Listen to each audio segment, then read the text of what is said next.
Is anybody still there? Part of me is a little bit like embarrassed for making this because my channel is probably like so dead at this point, but I also couldn't care at all because I'm alive, so.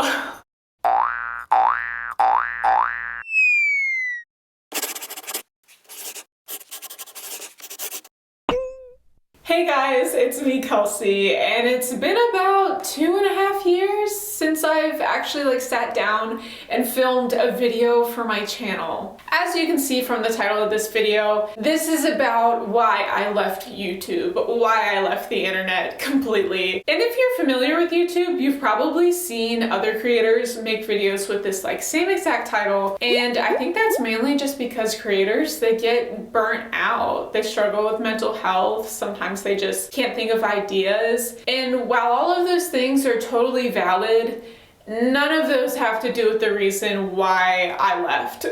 Literally, I don't think anything could have stopped me from creating. And I'm so serious about that.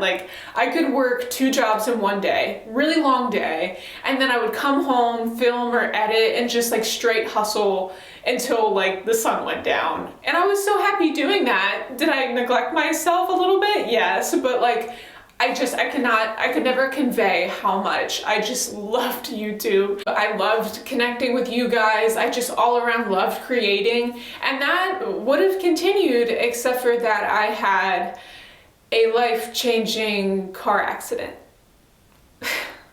In the summer of 2019, someone ran through a red light and hit me at full speed.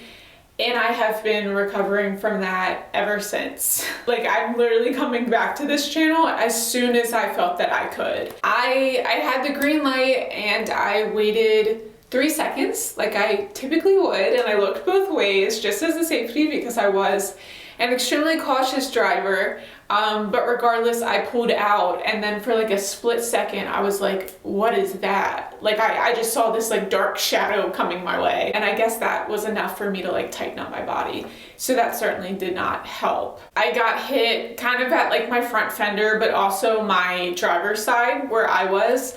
Luckily, no one was in the car with me. It was just me. And I hate that this comes off like I'm being dramatic saying it like this, but I don't think I should be alive. I think I should have died, or I could have died. And it's yes, every single time you get on the road, I guess you could have died. And it's not like I was on my last breath when I got in my accident, but I don't know, I've had people try to relate to me, and I know they just have good intentions, and it's very sweet.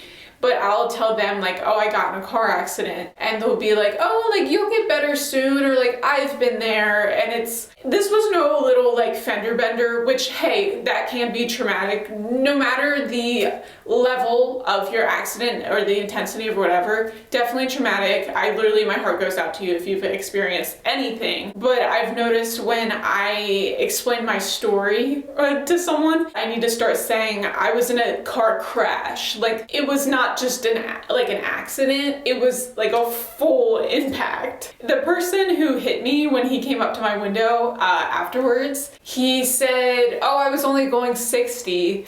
So I mean, for him to say that, you think you're probably playing it down, that it's I don't know, I honestly probably could have got hit at 70 miles per hour. That's pretty freaking fast, and I didn't have side airbags. The person didn't even try to stop either. There was actually this lady who worked in a building nearby, and she said that she has heard accidents before, but normally you can hear the person slamming on the brakes, and there's tire marks and from the person trying to stop. But for my accident, there wasn't any of that. I guess the person was not even looking up, or I won't go into that, but point is, there was no attempt to stop, which also makes for a more intense impact. My car was literally flying around long enough, bouncing off of things, that I had enough time in my brain to process, when is this going to end? You would know if you've been through maybe something traumatic or just something really fast that happens, it's you don't have these thoughts. you just kind of go through it, and then at the end you're like, oh, what was that? But for me, I had the whole thought of like, wow, like I'm still moving, just because it was so long. It felt long, I guess. Now let's fast forward to COVID. 2020 began. I was still healing, and I think it was around March of 2020 when, if you live near me, that's when like we went on like lockdown. I remember so many people complaining about how bored they were, how they hated being stuck at home, and totally sympathize with all of that. It's totally valid, literally so reasonable. COVID hit all of us hard in a lot of different ways, and it was just tough on everybody. So I'm not trying to play other people's pain and frustration down whatsoever. But for me, sometimes I'll just say it was hard to see stuff like that, because when everyone else was beginning to be stuck at home, I had been stuck on my couch for 7 months at that point, not being able to do anything. I remember thinking like I would kill to be just bored, not in pain. Like I could not stand long enough to take a shower. I could not walk to even my mailbox without my legs giving out on me. I could not sleep in my bed because of back pain. And I couldn't even have a meal at my kitchen table. Like I generally could not do anything. I would have loved to be all of these people I knew who were just bored. And that was really hard. But regardless of that,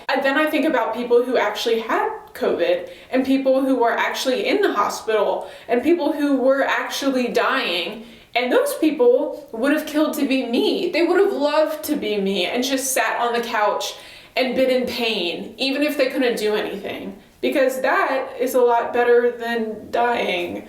I don't even know why I'm sharing this with you. I'm just saying yes, somebody always has it worse. And I think that is a good reminder, because it keeps us like grateful for our situation and what we have. But it just, I don't know, I thought that was an interesting perspective. Now let's fast forward to 2021.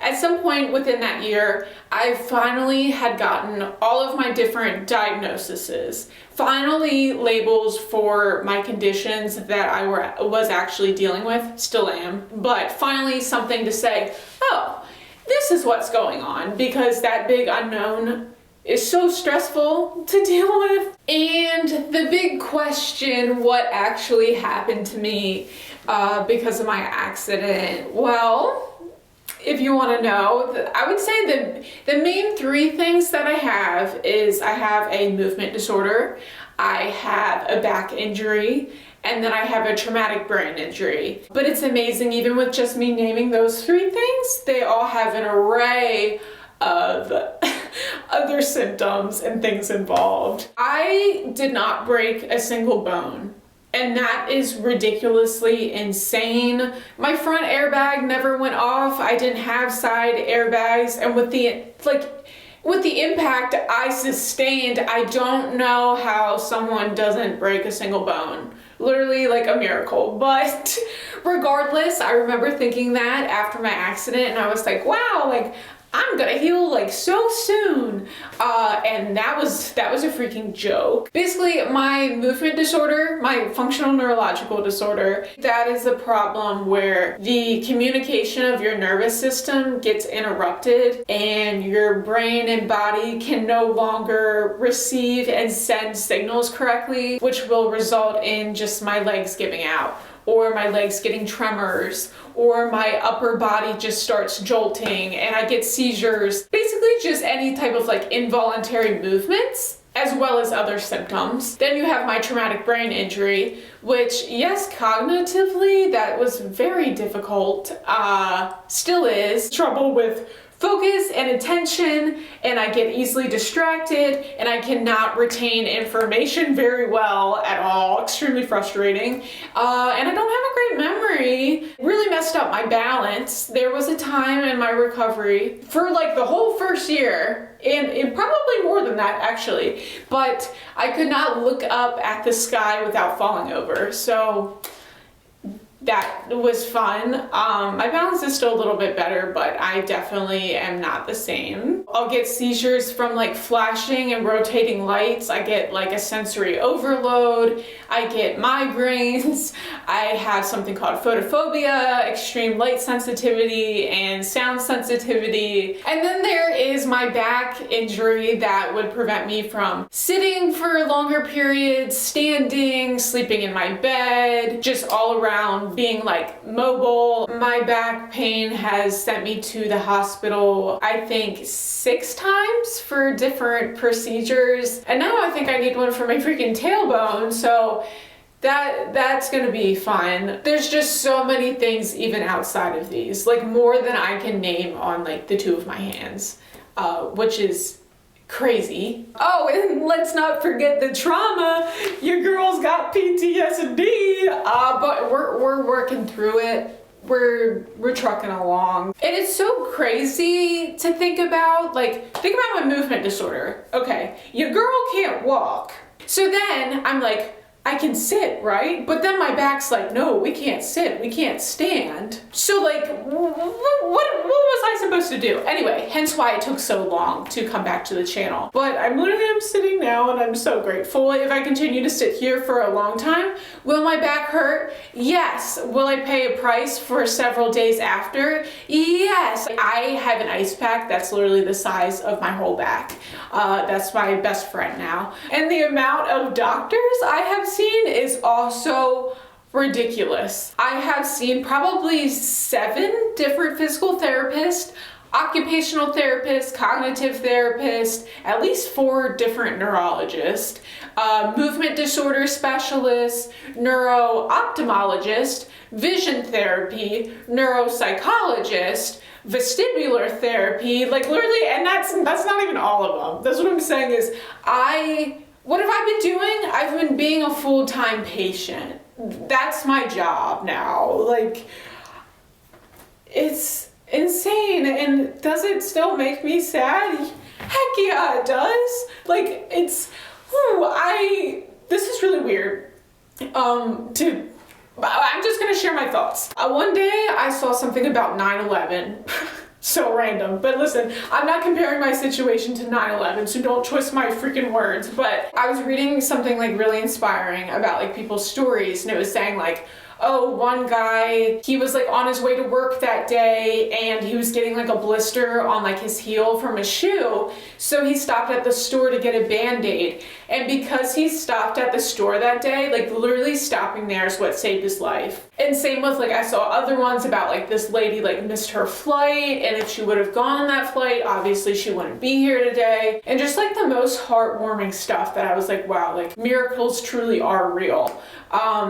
But then I think about my situation and I'm like, well, what does it mean when every single moment you have, it doesn't help you avoid the bad, but actually leads you to like the exact moment, the exact timing of when that bad thing was going to happen. Now, you can't really always say, like, I could be dodging like terrible things every day and I would never know that, so that's why I'm just like always trying to be grateful, because you don't know what you missed. Which I will say, hey, if I am with someone and we're sitting in traffic or something, I don't even get mad about the traffic. You know why? Like if it's due to like an accident, I'm like, if we were any sooner, or like, I don't know, the traffic could be because of me. I've been there. I know what that's like. So now it's like, if I'm sitting in traffic with someone due to like there being an accident, I'm like, okay, like God bless, that did not happen to me or one of my loved ones. And I'm also, my heart goes out to the person who was in the accident. But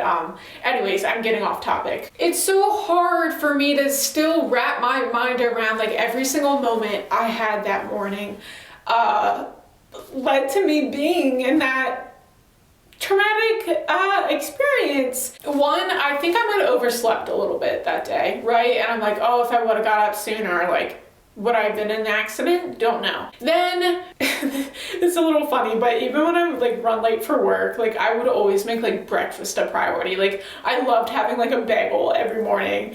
And so I took my sweet time and I ate that bagel because I deserved that bagel. Thirdly, I was getting into my car that day and there was like a stack of like water bottles And a bunch of them had like rolled under my car and like some other junk that like I had to take time to get the stuff out from under my car. And then the one that gets me the most is, so sometimes when I was on my way to work that day. Did I say that? I don't know. I was on my way to work that morning.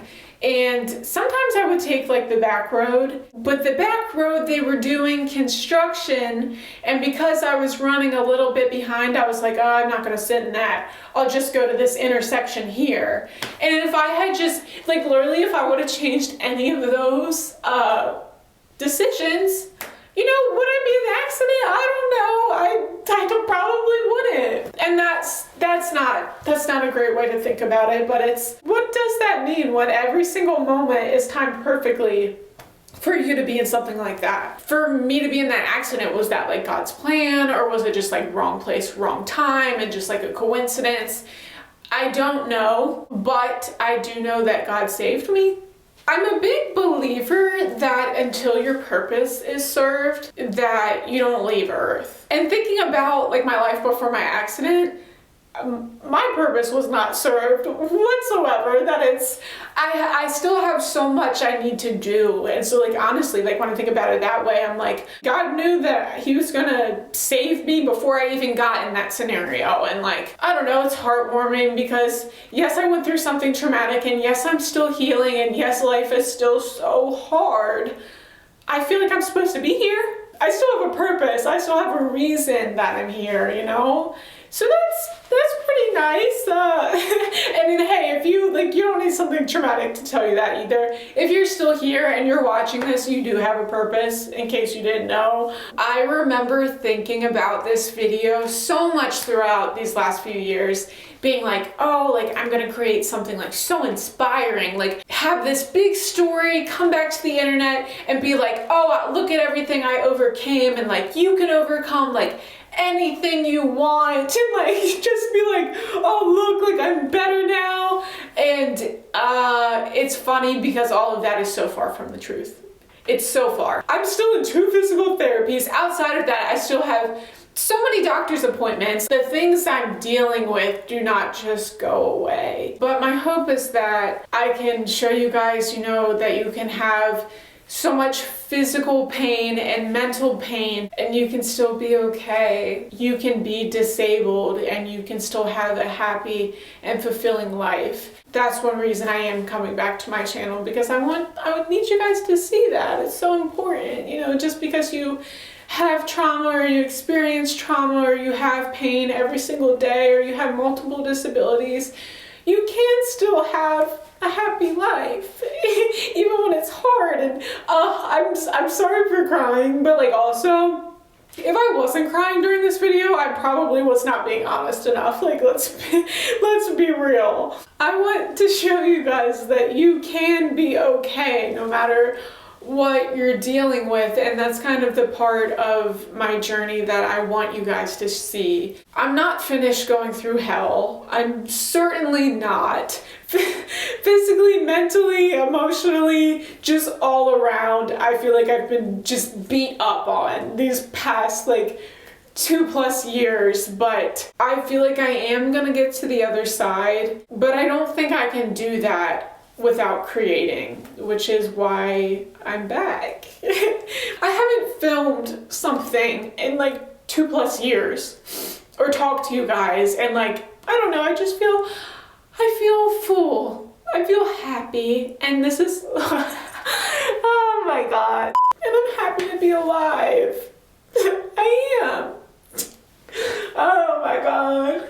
If you're still here, seriously, like thank you for watching and like waiting for me to come back. Or if you're new, hi. Nice to meet you under circumstances like this. And this feels really weird to say for a video like this. But if you like this video, please give it a thumbs up and don't forget to subscribe. The devil can take away my platform, but he can't keep me from it. So with that being said, new videos every single Wednesday. I love you guys so much, and thank you for existing. Goodbye. I haven't done that in so long.